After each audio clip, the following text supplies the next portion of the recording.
Buonasera, buonasera a tutti. Appunto, mi chiamo Fabio Francese, sono un medico, sono specialista in medicina dello sport e questi ultimi 2 anni lavoro con il Monza Calcio.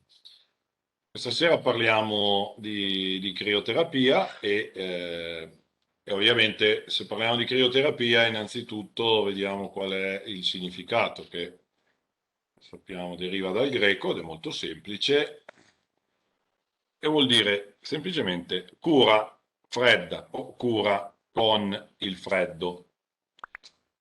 Diciamo che in questi anni non abbiamo inventato praticamente nulla, perché l'utilizzo del freddo come terapia l'avevano già individuato 2500 anni fa le civiltà antiche.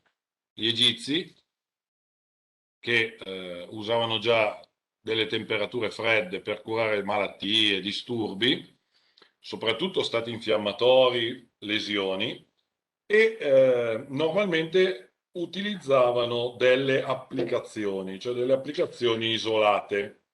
Questo è confermato tra l'altro da una serie di papiri e di rotoli di papiro che sono stati trovati e hanno evidenziato appunto questi guaritori che applicavano questi bendaggi freddi. Ma siamo andati avanti e non solo gli egizi, ma anche i greci hanno utilizzato il freddo, con la differenza che, a differenza degli egizi, sono passati a quella che oggigiorno chiamiamo crioterapia sistemico generale e quindi hanno cominciato a utilizzare il freddo per curare tutto il corpo e non solo delle singole zone. Il freddo agisce sul sistema circolatorio, su quello nervoso, sull'apparato muscolare, che evidentemente ci interessa molto, visto che comunque parliamo di attività motoria, di sport, e sul metabolismo. Vedremo un po' questi punti, soprattutto sul metabolismo, vedremo che effettivamente va a agire su tanti distretti. Poi, un'altra struttura su cui agisce il freddo è chiaramente l'apparato muscolare, apparato che ci interessa perché siamo qui a parlare di sport, siamo qui a parlare di attività motorie. Il freddo sul muscolo determina un effetto di prevenzione e di protezione e di cura, sia sulle lesioni muscolari vere e proprie, ma anche sui dolori muscolari. Questo effetto si verifica innanzitutto per quella che è la riduzione dell'infiammazione. Il freddo ha un effetto antinfiammatorio. È chiaro che una lesione muscolare determina un fenomeno infiammatorio locale, ma anche il sovraccarico muscolare, anche un esercizio importante lascia comunque delle scorie nel muscolo e crea una anche piccola, ma una piccola infiammazione locale.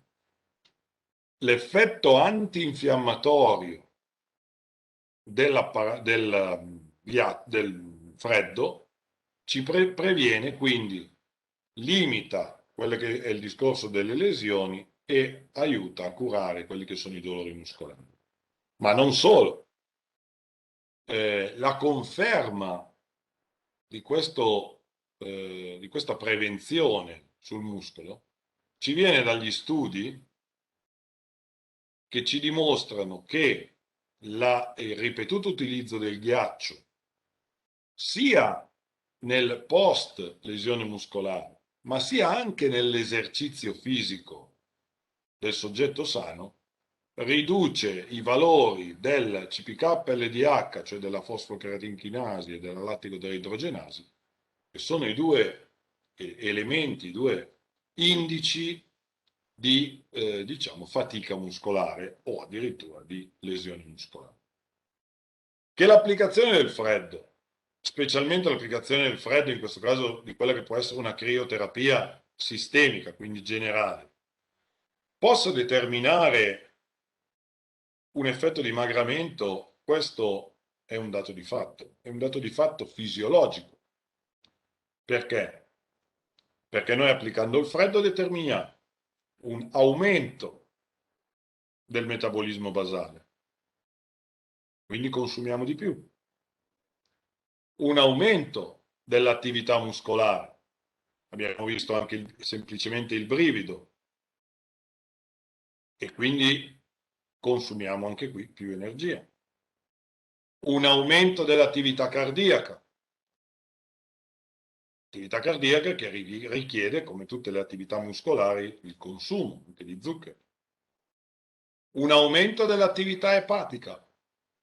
Sappiamo che il fegato è, tra virgolette, la ghiandola forse più grossa, più funzionale del nostro organismo. Quindi nel momento in cui aumentiamo l'attività c'è una richiesta maggiore. Abbiamo un'attivazione del grasso, per cui il grasso stesso tende a produrre calore e quindi tende anche a consumarsi. Tutto ciò per determinare quella che viene detta termogenesi.